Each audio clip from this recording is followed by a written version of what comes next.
Grandi numeri per il Carnevale dei ragazzi della Biennale di Venezia, sono ben 3.000 i partecipanti da scuole arrivate a Cal Giustinian, sede della Biennale a Venezia, da tutto il Veneto.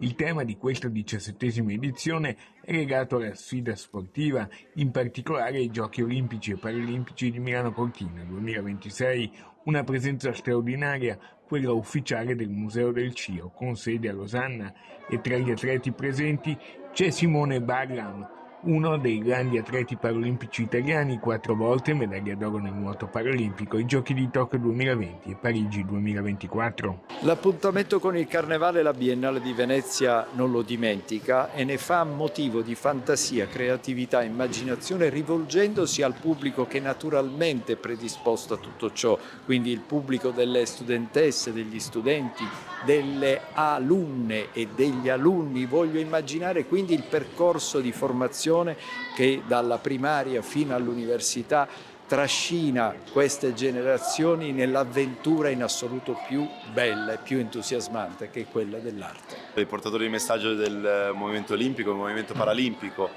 quindi tramite questi laboratori artistici, tramite la creatività, lo sporcarsi le mani, il colorare, il tagliare, trasmettere a questi bimbi, a queste bimbe, a questi ragazzi i valori dello sport, i valori olimpici, i valori paralimpici, e fargli imparare tante cose che magari non conoscevano. Quindi siamo qui a divertirsi imparando. Adesso ci sono i giochi di Milano Cortina, sia giochi olimpici che paralimpici.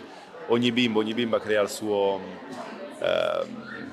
fiocco di neve, che pian piano si va a posare qua alle mie spalle per creare i cerchi olimpici e i Gitos paralimpici. Ogni fiocco è diverso, ogni bimbo fa il fiocco diverso, e il lavoro di squadra pian piano crea questa composizione di gruppo.